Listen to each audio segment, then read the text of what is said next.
Everyone thought this tiny, shivering puppy wouldn't survive past the night. He was no bigger than a teacup, barely breathing. The shelter had already given up, but one vet made a choice that changed everything. What she did next left an entire town speechless and sparked a miracle the world would never forget. It was a bitterly cold morning when the shelter doors creaked open. Volunteers shuffled inside, bracing for another day of heartbreak and hope. But nothing could have prepared them for what they found just outside the entrance. Nestled inside a damp shoebox, wrapped in a torn piece of cloth, was something so small it almost didn't look real. A puppy, no bigger than a human palm, barely breathing, his tiny chest rising and falling with visible struggle. Samantha, one of the shelter's most experienced caretakers, knelt down with a gasp. "Oh my God, he's alive," she whispered, gently lifting the fragile bundle from the box.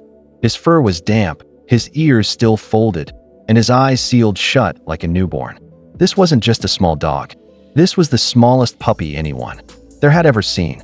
His ribs showed through translucent skin, and the tip of his nose was pale, icy cold. Inside the shelter, everyone gathered around in silence. The mood turned heavy. They had seen sick animals before, abused, abandoned, forgotten, but this was different. This little soul looked like he was born without a chance. One of the staff sighed, quietly suggesting the puppy might not make it through the next few hours. A few heads nodded grimly. No one wanted to say it aloud, but the thought was shared. It might be kinder to let him go. But before any decisions could be made, someone placed a warm towel over the tiny body, cradling him gently. "Let's not write him off yet," Samantha said, her voice trembling. "He made it this far. Maybe, just maybe, he's got more fight in him than we think." And with that spark of hope, the tiniest miracle began. Samantha knew she had no time to waste.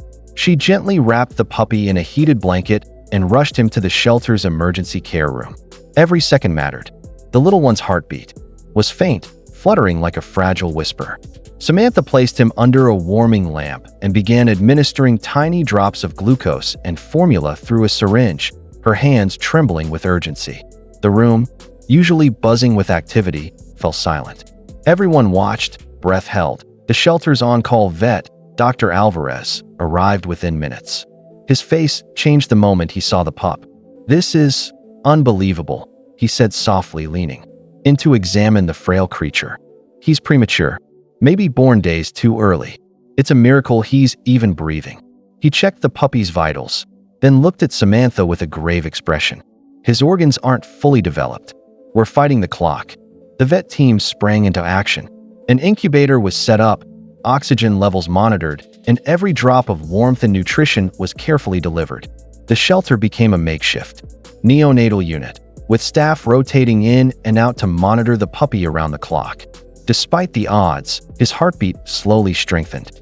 He began twitching in his sleep, small signs of life, tiny protests against a world that almost didn't welcome him. But there were moments of terror too. Twice, his breathing faltered. Once, he stopped moving entirely for several seconds that felt like forever. Each time, the team brought him back with gentle massages, soft whispers, and unwavering determination. Samantha never left his side, sleeping on a cot next to his incubator. "You're not done yet, little warrior," she'd whisper each night. "We're not giving up on you." And somehow, against every expectation, the puppy kept fighting. Days passed, and with each sunrise, the little puppy's strength grew ever so slightly. His eyes, once sealed shut, began to flutter. When they finally opened, they revealed deep, glassy pools of life, still cloudy, but full of fragile determination. Samantha was there for every blink, every tiny stretch, every soft whimper. She named him Nico, short for Nicholas, which means victory of the people. It felt fitting. He wasn't just her miracle. He had the whole shelter rooting for him. Nico's body remained small, smaller than a human hand, but his spirit was defiant. He fought to move his legs, to nudge forward with a strength that amazed everyone watching. When he let out his first bark, a squeaky little chirp, it sent tears rolling down the cheeks of the entire staff. It wasn't loud. It wasn't fierce, but it was there.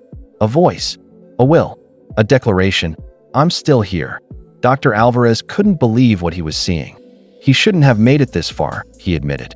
But somehow he's writing his own rules. Nico began bottle feeding on his own.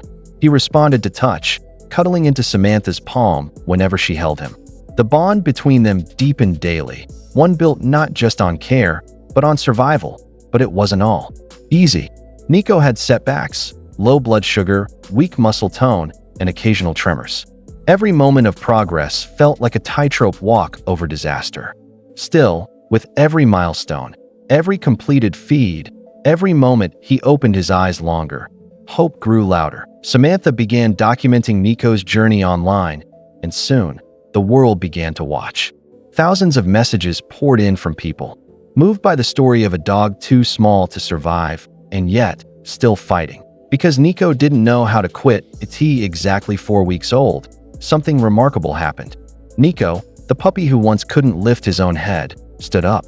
Not for long, just a few seconds. But to Samantha, it felt like watching a baby take its first steps. She gasped, hands flying to her mouth, as Nico wobbled forward and collapsed in her lap. He looked up at her, tail twitching, as if to say, "Did you see that?" The staff cheered. Dr. Alvarez stood in stunned silence. "He's going to make it," he whispered. From that moment, Nico's progress skyrocketed. He began gaining weight, slowly but consistently. His fur grew in soft and glossy, his bark grew louder, and his eyes sharpened with alert curiosity. The runt once dismissed as unsavable was becoming a real puppy. Clumsy, needy, playful. One afternoon, a local reporter showed up. Samantha's online journal had gone viral. Headlines read, "The puppy who was too small to survive, and tiny fighter melts millions of hearts." Within days, donations poured into the shelter, food, medicine, offers to adopt, and even children sending hand-drawn cards to Nico, calling him the bravest puppy in the world. But for Samantha, this wasn't about fame or followers. This was about the life that had changed hers. She often sat with Nico late into the night, whispering to him, "You're going to grow up. You're going to run. You're going to show the world what a miracle looks like." And Nico responded, every time, curling up against her heartbeat, eyes half closed, safe. He had survived the impossible. But what came next, no one could have predicted. Because just as Nico's future looked brightest, something unexpected would shake them all and test his strength in a way they never imagined. Just as Nico's future seemed secure, a sudden change caught everyone off guard. One morning, he refused his bottle. He seemed weaker, quieter. Samantha noticed his head drooping and his breathing slowing. Panic set in. The shelter rushed to call Dr. Alvarez. Blood work revealed a severe infection. His immune system, still fragile, had been blindsided. "He's fighting hard," the vet said, "but we're in a critical window. The next 48 hours, everything depends on them." The shelter dimmed the lights. Volunteers moved quietly around Nico's incubator, trying to hold back tears. Samantha never left his side, barely eating or sleeping. She held his tiny paw, whispering through tears, "You made it this far, Nico. Don't give up now." They began a new round of medication, a cocktail of antibiotics and fluids. Samantha set alarms every hour for temperature checks and feeding. She even recorded her voice reading bedtime stories, Nico's favorite sound. As the hours crawled by, his fever broke. His breathing steadied. And then, at 2:13 a.m., Nico barked. Just once, but loud. Fears that he had come back. Within days, Nico was not just recovering. He was thriving. He began eating solid food, chasing tiny toys across the floor, and tugging at Samantha's shoelaces with puppy mischief. A month later, during a community adoption event, Nico stood proudly on a table, still the smallest dog there, but the biggest heart by far. Samantha lifted him into her arms and whispered, "You're not going anywhere. You're home." Today, Nico is a certified therapy dog. He visits children's hospitals, curled up in beds beside kids fighting battles just like he once did. And every time someone asks if he was really too small to survive, Samantha just smiles, because miracles, sometimes they fit in the palm of your hand.